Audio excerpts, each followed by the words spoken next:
Good evening, everyone. I'm here to bore you for the next 50 minutes. I heard tonight that Pastor Doug and our previous speaker were both atheists, and as you probably know, some of you, I was also an atheist. But I had a twist. They came from a Jewish background. I came from a sort of Christian background. But my twist was that I wasn't only an atheist, I was also a God hater. I hated God with every fiber of my being. Not because the God of the Bible is the problem, but the theology that is presented in the world out there paints a very distorted picture of God. And it is quite possible that when you are confronted with some of these pictures and the animosity that seems to emanate from God, that you can start to hate him. And so being an atheist and a God hater was quite an interesting combination. And when I was a lecturer at Stellenbosch University, and I did get my PhD from Cape Town University, but I was not the chair of zoology there. I was the chair of zoology at Western Cape University for about 15 years. Now, when I became a Christian, my life really changed. It became a nightmare. I'm hoping to wake up at some stage and realize that it was just a nightmare. But it is a radical change that has to take place when you switch from one philosophy to another philosophy, and my emphasis is on the word philosophy, because science and the science of origins are two totally different things. Science is empirical investigation based on experimentation. And yes, you have hypotheses, as we heard before, but the philosophy of origins is a totally different thing. Now, in our country, where I come from, people are generally very religious, and they believe in God. But when they come to the university, they are confronted with a totally new philosophy. And in fact, we have Christian organizations that are present at the universities that train students in the science of evolution so that they do not make fools of themselves as Christians later on.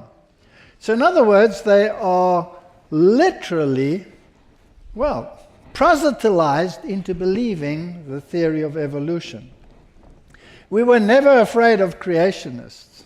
We loved them when they came around so that we could rip them apart and laugh at what they were saying. You see, the science that they brought was not necessarily wrong, because I believe a lot of that science today. But it had to be ridiculed purely from the basis that it had to be wrong. Why? Because there was no God.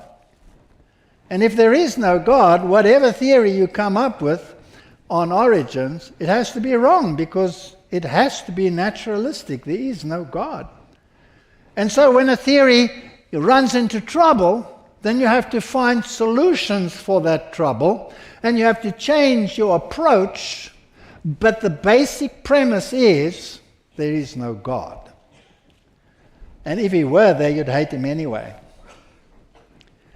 And so I was often confronted in my lectures, because I used to lecture on evolution. I was a committed evolutionist with young students that would say, "Excuse me, I believe that God created this world." They would never get any further than that sentence, because you would destroy them, ridicule them. And I've had students burst into tears, and I'd feel pretty good about myself, having destroyed their little childish philosophies about some deity out there. Can you imagine a world like that? Many of you probably can't. Well, when I changed my view, I had to find a new foundation where was I going to get that foundation? I didn't have the facts at my fingertips as I would perhaps have them today. And so I was confronted with the situation where I had to present a class, and I could either stand there and pretend that no change had taken place in my mind, or I could face my fears and my colleagues and ask a few questions. And that's what I did. I asked questions. I didn't actually present any answers to those questions.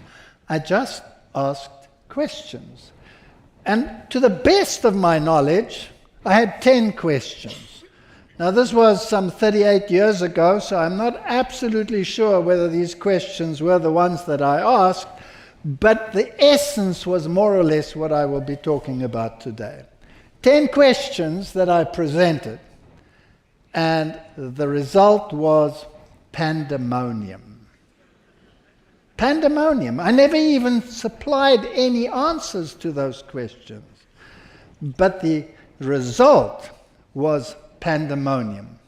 Not only pandemonium, but vicious anger, such as I had seldom seen in my entire life.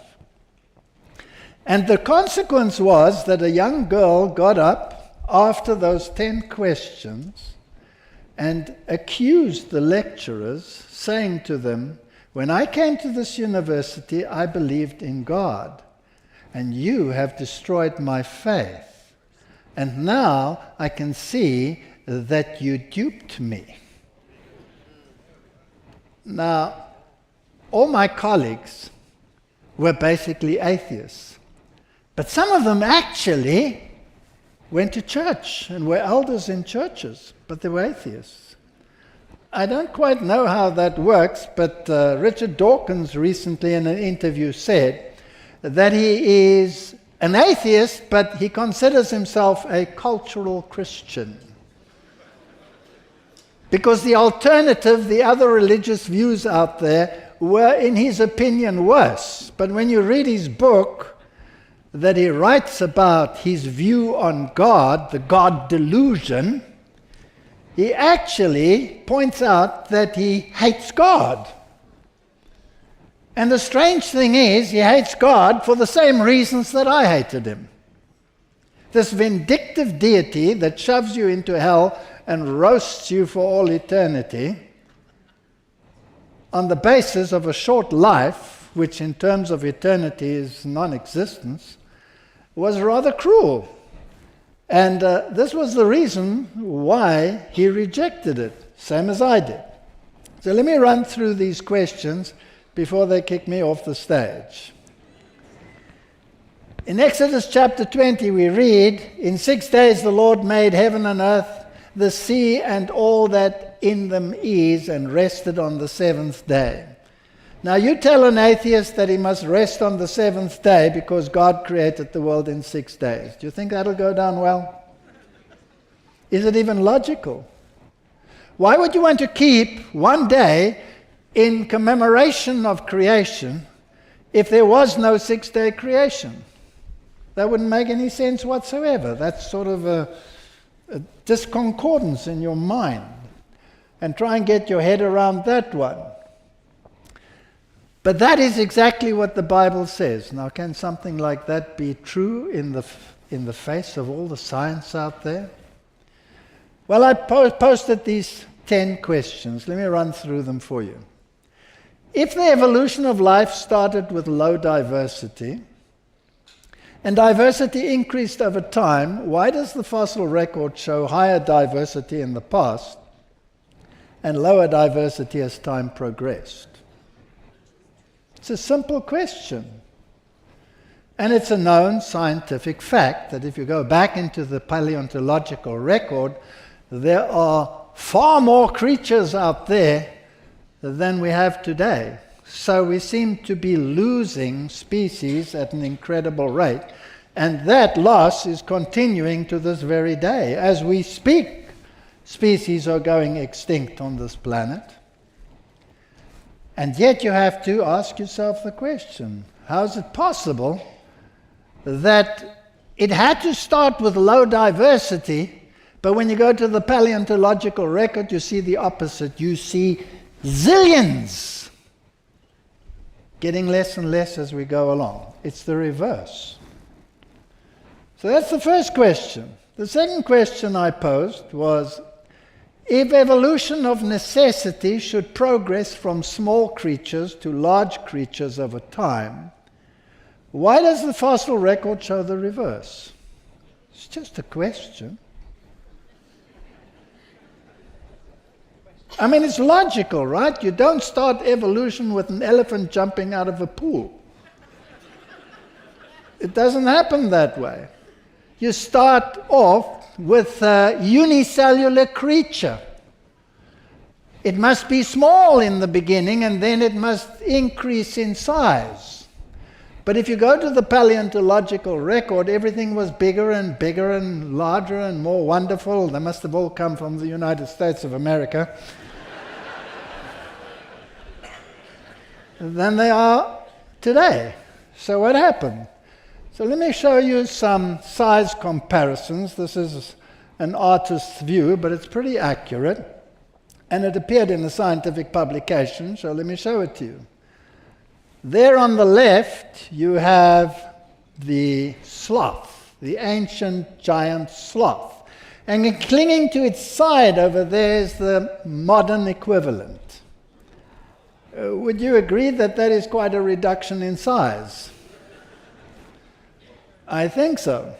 Now, obviously, this creature lived millions of years ago, until in South America, in a cave, they found intact pelts. In other words, the skin of the creature intact, with that size. So that put the cat amongst the pigeons. Or what about the wombat there on the right, with its modern equivalent at the bottom there? That's quite a reduction in size. Is this evolution or is this devolution? Are we going forward or are we going backward? Or the lion, or the orangutan, the size difference between the fossil and the present one is pretty dramatic. Or the capybara on the left there, or the armadillo on the right. The big one is the fossil that you find, and the other one is the modern day equivalent. Or the horse, or the shark. If you want to really see how big those sharks were, look at that picture on the right, and on the left there is one tooth. That's pretty big. They would use a modern great white as a toothpick. So what has happened? Was it a weird and wonderful world that existed in the past? Did something strange happen and, it just deteriorated to what it is today, or the bison, or the crocodile, or any one of those? The third question, and this gets a little bit philosophical, natural selection works by the elimination of the weaker variants. So how does a mechanism that works by subtraction create more diversity? That's a simple question. Let me try and unpack that a little bit for you, and we'll unpack it more tomorrow. But this is the heart, the driving force of the evolutionary theory. So you have these variants, and then over time, through natural selection, one is favored over the other. We call him the fitter, and the other one the less fit, and eventually the fitter one replaces the other one. So you started off with 2 variants, or 3, and you end up with fewer variants. So the question is, how does this mechanism that makes less and less over time manage to create more and more diversity as we go along? Isn't that a logical question? Okay. So how would we consider Darwin's finches, for example, and all those variants that evolved over time? We know they exist today, so what happened? We'll go to that tomorrow. The fourth question is, why do the great phyla of the biome all appear simultaneously in the fossil record? This is a bomber.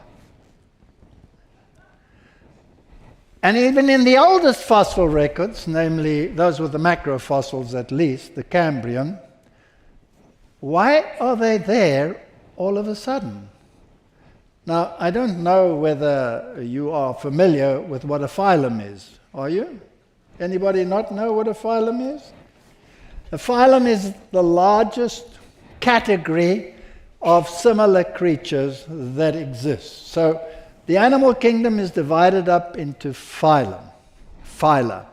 So we belong to the phylum Chordata. That's anything with a backbone type structure, whether it is made of bone or of cartilage or of fibers, doesn't matter as long as it has a rigid sort of rod in the back, and I have one here.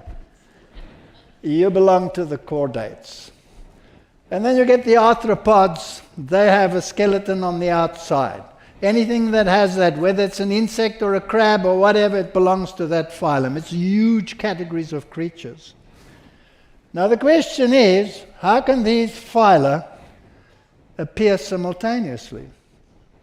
Because logically, in the evolutionary process, one form evolves into another over very long periods of time, and they should be appearing sequentially in the fossil record. It's impossible to imagine that they can all appear at the same time. So whether you're talking about insects or crustaceans or annelids or mollusks or roundworms, let's take the phylum Mollusca. Anything from a squid to an octopus to a snail to a slug to a marine-footed creature, they all belong to that. It's a huge category of animals. And that, plus all of these others, appear suddenly and simultaneously. They call it the Cambrian explosion. And if you go to a document like Scientific American, for example, they talk about the phyla appeared almost simultaneously. They're lying because they put the word almost in there. Because they don't appear almost simultaneously, they appear simultaneously. That's mind-boggling. How could this have happened? And so they comment that fast turns out to be much faster than anyone ever thought. It's almost like somebody said, let it be, and there it was.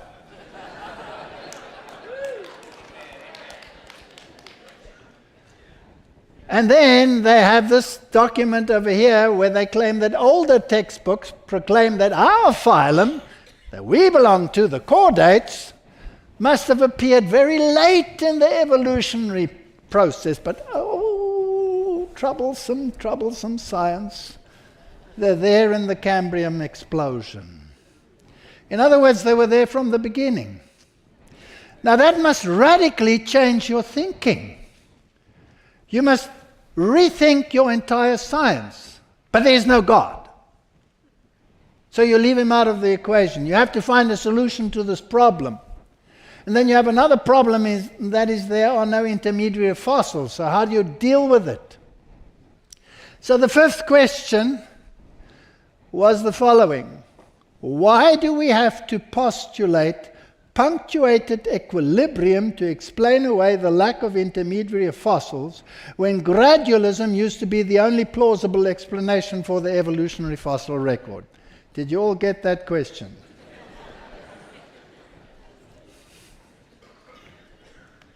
Well, you know, my colleagues, they varied in age. And the older colleagues were all, well, we were all Darwinists, because we were evolutionists, but the older colleagues were gradualists. Now, that's a nice word, gradualists. What does that mean? That means you believe that life evolved over long periods of time and gradually changes took place so that one form gave rise to another. That makes sense? That's Darwinism at its very basic core. Gradualism. And it's the only logical way to conceive of an evolutionary process. The only logical one. But unfortunately, that would imply that if gradual change took place, you should find the gradual intermediaries. Doesn't that make sense? I mean, something that looks like a cow that evolves into something that looks like a whale must have something in between, right? What if it's not there? Well, then you have to rethink gradualism. And so Stephen Jay Gould came up with the idea of punctuated equilibrium. It's a beautiful term, which means the following. Long periods of no change, no gradualism, equilibrium, and then punctuated, rapid change. So rapid that there's no record of it in the fossil record. That's a fact. Now, the younger colleagues at my university, we were all punctuated equilibriumists. The older ones were clinging to the hope that they would find those fossils. So they were gradualists. So we had a lot of arguments back and forth, who's right? Punctuated equilibriumists following Stephen Jay Gould, or old-fashioned Darwinists, who's right? But the basic premise was always, somewhere there must be an answer because there is no God. Did you get that? All right, so we have to postulate punctuated equilibrium. In other words, the mere fact that modern evolutionists by nature are punctuated equilibrianists is an admittance that gradualism cannot be right. Because then you would have to find the intermediaries. Why would you have to change your a priori assumptions in order to accommodate the theory? Because the facts don't match the theory. Good. That caused quite an interesting debate. Can you imagine that? The sixth one.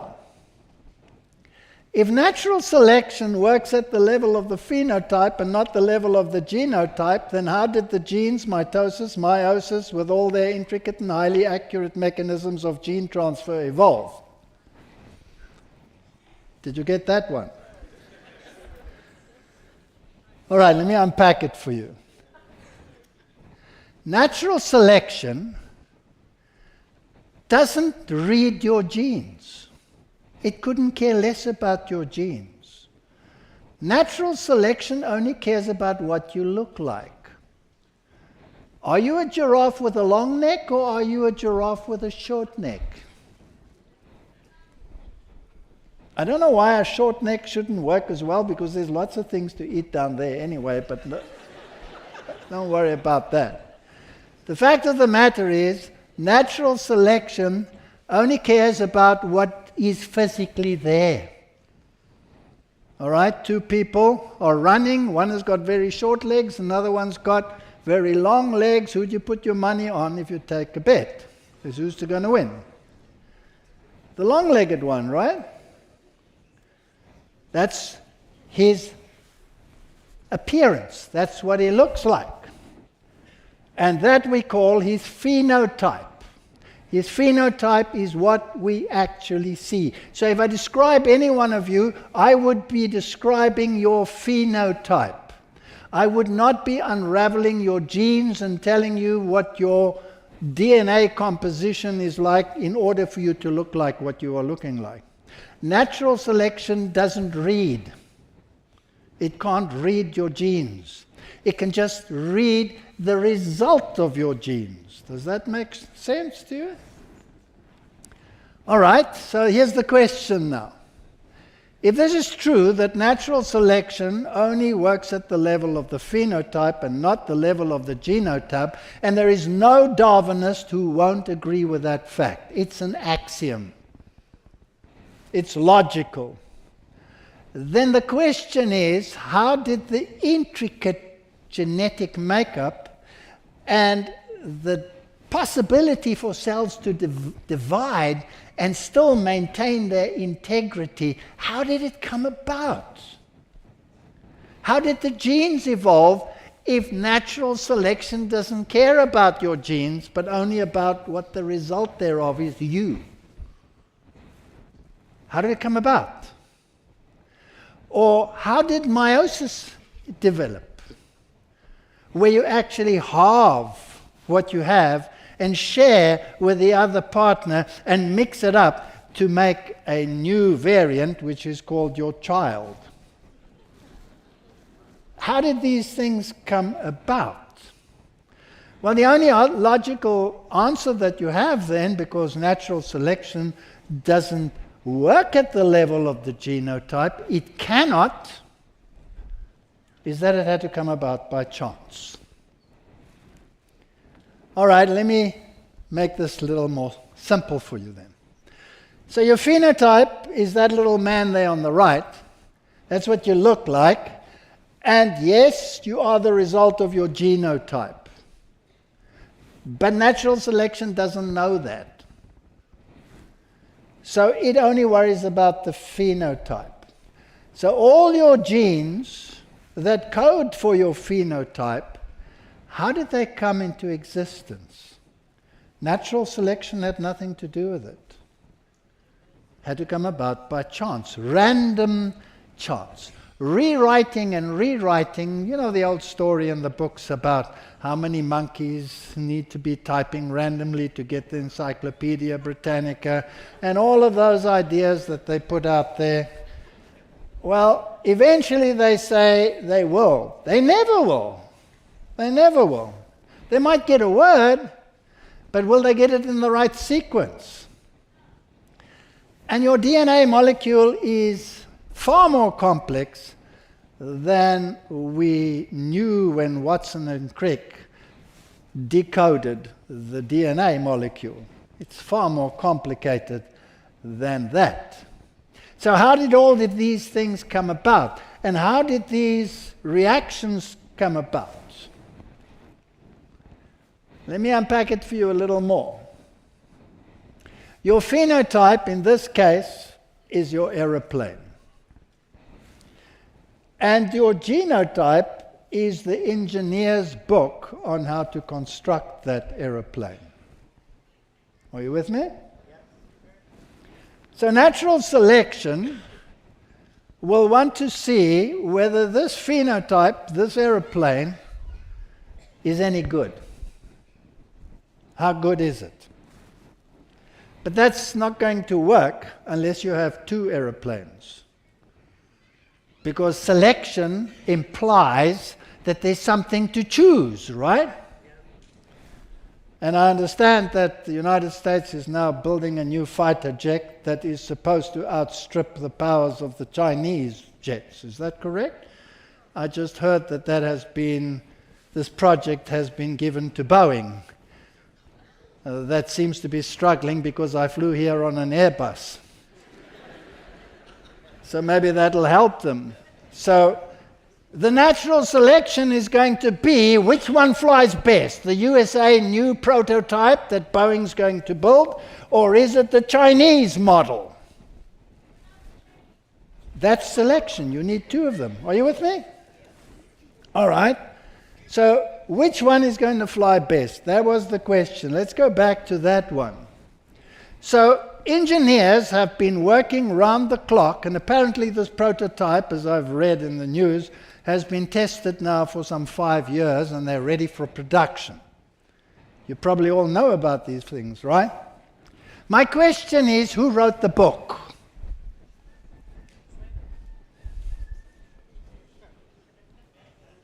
Who wrote the book? It's not a stupid question.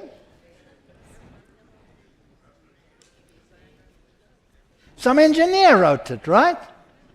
Or a bunch of engineers wrote it in great detail. But it's genotype, it's a book. All right, I have a book in the front here. I see here's a book. Here's a book.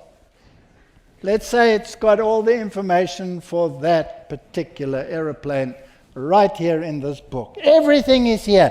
Everything that scientist and that engineer, in all his ingenuity, in all his years of training, managed to put together, he put into this book. Let's put the book down there and let's wait for the aeroplane to appear.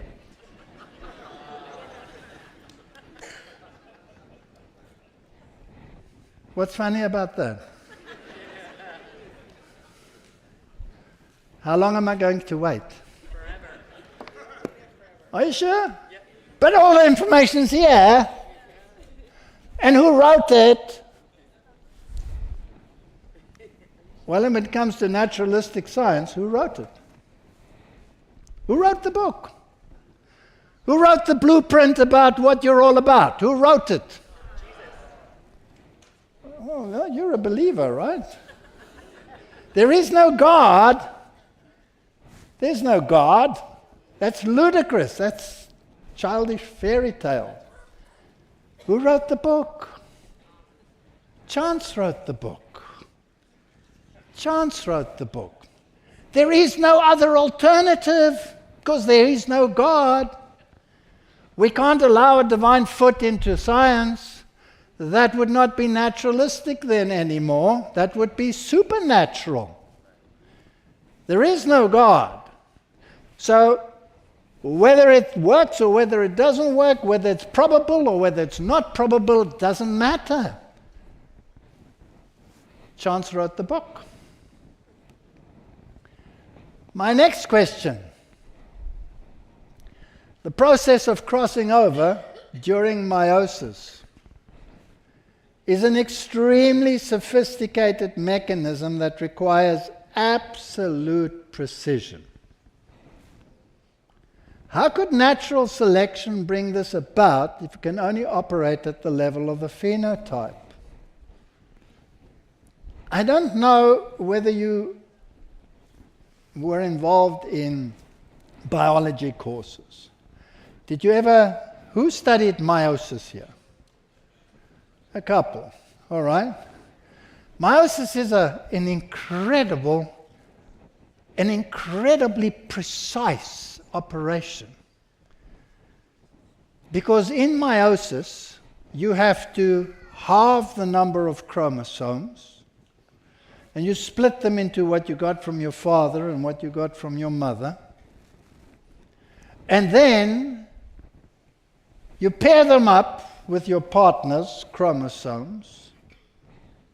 But before you do that, there's a process of crossing over, where certain genetic material that you got from your father is crossed over to the genetic material that you got to from your mother and vice versa, and it has to be absolutely precise. If you cut that gene that is crossed over in the wrong place, just one little letter further than it should, the whole thing becomes drivel, garbage. And you won't have children, you'll have cabbages or something similar.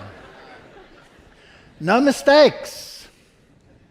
And yet, through the very process, I can with confidence say to you tonight that if I said to you, will the two that are absolutely identical in every aspect please stand up in this hall?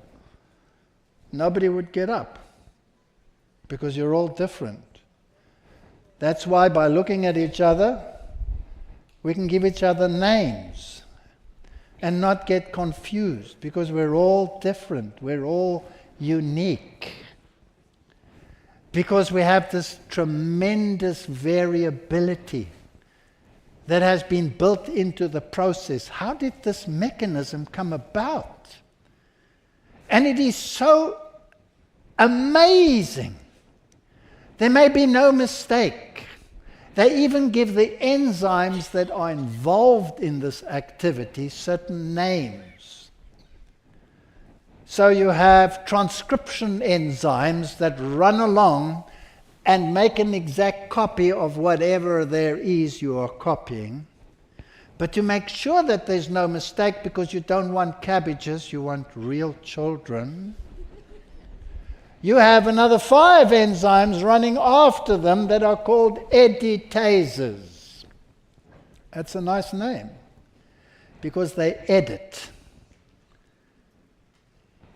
Clifford Goldstein is an editor. You should know what that means. It means you go through the script to see if there's something wrong and you fix it, right? And that's what they do. They make sure there's no mistake. That's why humanity can still exist, although we are, believe it or not, greatly deteriorated. Because as we said before, everything was bigger and better and larger and greater and more superb than they are today. So this magnificent process is not subject to natural selection. Only the result thereof, what I see in the offspring, is subject to it. So how did it come about? Can you see the wheels turning in those students, postgraduate students and my colleagues?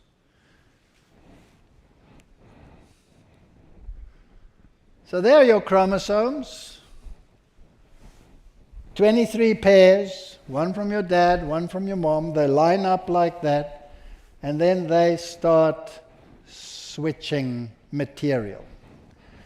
Hundreds of thousands of times they cross them over, so that you are a little bit of dad and a little bit of mom and a little bit of mom and a little bit of dad. And the result is whatever it is. And grandma comes and says, "You look just like your father." And the aunt comes and says, "No, no, no, I just see the mother." Isn't that true? Isn't that what happens? How did that come about? It's amazing. And so let's say the blue is dad and the red is mom. And you do that 100,000 times, and you have to do it absolutely accurately, or else nothing works. That is a phenomenal event. Question number 8. How can we explain the evolution of 2 sexes? Now I'm on dangerous ground, because I don't know which pronouns to use now.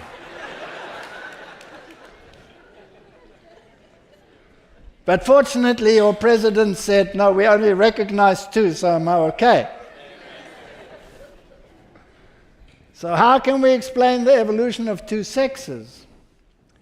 With compatible anatomical differences, when only the result of the union, increased diversity in the offspring, is subject to selection, but not the cause. Just think about that for a while. Now that little amoeba, or whatever it was, that first protozoan, only had no sex.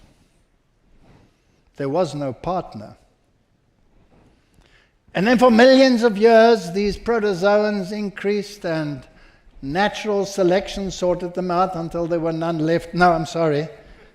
Somehow magically increased the diversity, although it should have reduced the diversity. And here they were, swimming in a soup. And eventually they got stuck together. We'll talk more about that tomorrow and how it all came about. But there weren't 2 sexes. They didn't exist. Now, 2 sexes is a very serious issue, because then in order for it to work, you need to have meiosis, right? We just spoke about it. Because if I have 46 chromosomes and there was no meiosis, and my wife had 46 chromosomes, how many chromosomes would my offspring have then? It would become intolerable, right? become more and more and more. So now we have to keep it at 46. So let's, halve them down to 23 and 23 and then mix it up and all of that good stuff. But the two sexes, how did they come about? What is the aim, according to science, of having two sexes? What is the aim? Why does science postulate that the evolutionary process had to eventually introduce sexes? The answer is to increase diversity. That's the answer. You have to increase diversity, because natural selection does what? Reduces diversity. It works on the basis of subtraction, not on the basis of addition. All right, so how magically did they come about? Boom! One day they were there, like the Cambrian explosion. Wow, is that Eve? Is that how it happened? Because natural selection won't do it. And then, if you haven't noticed, they're anatomically different. I don't know about the bathrooms and the stuff now, let's not go there. But they are anatomically different. Thank God they are. Question, how did it come about? Chance or design? That's the question. I have two more questions for you. Do you realize how much anatomy and physiology and hormonal differences and all of these issues are involved in this process? It's mind-boggling. And to believe that it came about by chance, without natural selection actually being involved, because only the result of the union, the increased diversity in the offspring, can be subject to the selective process. It is mind-boggling. So any modification in the genotype to bring about changes in the phenotype occur by chance through mutation. So all of these things happen by chance through mutation. Now we're going to talk about that some more tomorrow when we talk a little bit more about the genes. Now we only have 50 minutes, so I don't have time to give you the answers. I only have time for the questions. So this whole issue of fertilization, independent assortment, crossing over, these are incredible mechanisms. Can you imagine unraveling a DNA molecule to make a duplicate? Have you ever envisaged a rope that is twined, two pieces entwined and twisted together? And you're going to open them up. So you hold the one end and I'll hold the other end, and let's open them and pull them apart to see what's in the middle. What happens as we start pulling them apart? They get tighter and tighter in the middle, right? Until we can't pull them apart anymore. I'm going to read the genes in the middle. How am I going to do that? Because it's a helix. It goes round and round and round. How am I going to twist them apart? Do you know that there are enzymes that clip onto certain sections like ball bearings and go so you can read the next bit and then go tick, tick, tick, tick. Put them together again in the right sequence so that you don't become a cabbage? Can you imagine that? How intricate the process is? It's mind-boggling. I could give you a lecture of many hours on how that works. It's amazing. And chance did it. The next question, number 9, was the evolution of molecules of life all require totally different environmental conditions to come into existence. Without enzymes, and some have never been produced under any simulated environmental conditions, why do we cling to the explanation for the origin of chemicals of life? Let me make this simple. Moreover, the reactions that have been simulated produce left and right-handed molecules, but life can only use left-handed racemic molecules, and there's no random mechanism that allows for this. So the early atmosphere would have had to be a reducing atmosphere, devoid of oxygen. But if water is essential for evolution of life, then in the absence of ozone, cosmic rays would enter the atmosphere, and they would denature water, and that consists of hydrogen and oxygen, so there would be oxygen. So we have a problem. So Stanley Miller is the one who came up with this experiment, where he put a primitive atmosphere into a chamber, closed system, passed sparks through it, and then isolated certain organic molecules and said, this is how life started, by creating these molecules. And this primitive atmosphere consisted of hydrogen, ammonia, carbon dioxide, methane, nitrogen, and water. Volcanic gases are not reducing atmospheres because they contain sulfur dioxide, for example. And the present atmosphere has oxygen. That would never work, because as soon as the molecule is created, the radiation destroys it. So you can never get a molecule unless you have a closed system, and there never was a closed system. But there's another problem, the left and the right. So let's say you create amino acid. Some of them have never been created by any experiment. But let's say you create amino acids, and you have left-handed and right-handed ones. If you want to know how that works, then just lift up your hands like this and look at them. They're mirror images of each other, aren't they? So left is where your thumb is on the right, and right is where your thumb is on the left. Correct? Whatever. So these are mirror images, and the same with molecules. They are mirror images. And mirror images have to be selected. The left-handed ones are called L, and the right-handed ones are called D. And you can never put one D into a protein and have a functional protein. It wouldn't work. So naturalistically, you could never get a protein that is conducive for life. How did it come about? How did you do it? And once you want to do the nitrogenous basis of your DNA structure, you need a different atmosphere. And so scientists has grappled with the idea. We don't have to go into the details. We only have 4 minutes to finish this. How do they come about? Well, you need different atmospheres in different situations. Maybe there were different situations on the Earth where it could have happened. And then scientists will say, but it couldn't have happened there. It can't. You can't have all these different scenarios to create these molecules naturalistically.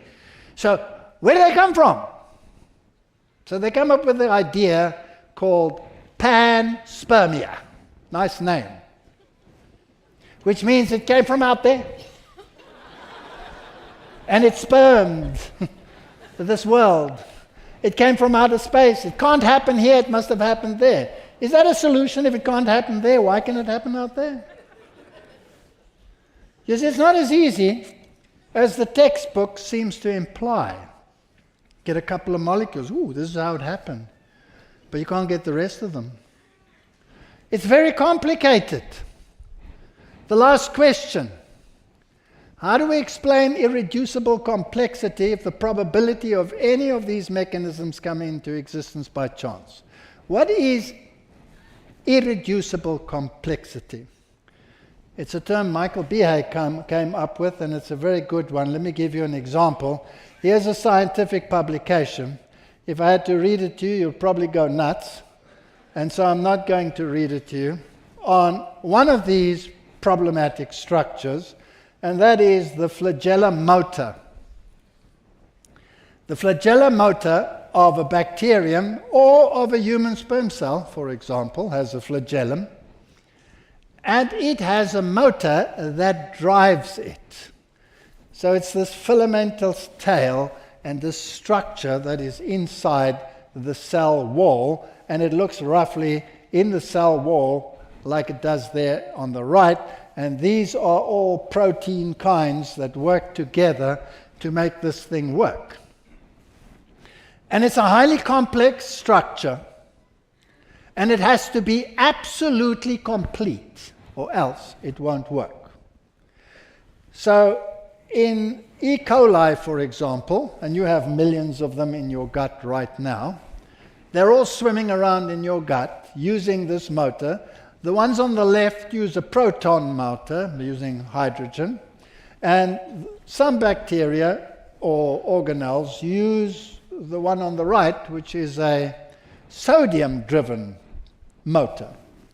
Now these motors are amazing because let's take a sperm cell. It has to swim through the medium to go and find an ovum, and sometimes it finds an obstacle and it has to increase the power and the torque to get over the obstacles. It goes over it and bumps into something and has to put it into reverse gear and try another route. It's got a forward gear, it's got a backward gear, it's got an increased torque. It's better than the Jeep that I've just gotten at the airport to drive here. And it's irreducibly complex. In other words, it's either all there or it doesn't work. Let's call the left one a gasoline engine and the one on the right a diesel engine. And if you take the pistons out, they don't work. They're irreducibly complex. What about a chloroplast that is the basis of the food chain that supplies all of us and all the animals in the world with food? It is an irreducibly complex structure. And the result is that you put water and carbon dioxide and light into the process, and boom, what comes out the other side? Sucrose. That's amazing. Nobody has ever been done that. Who's ever stuck a stick into the ground and got maple syrup?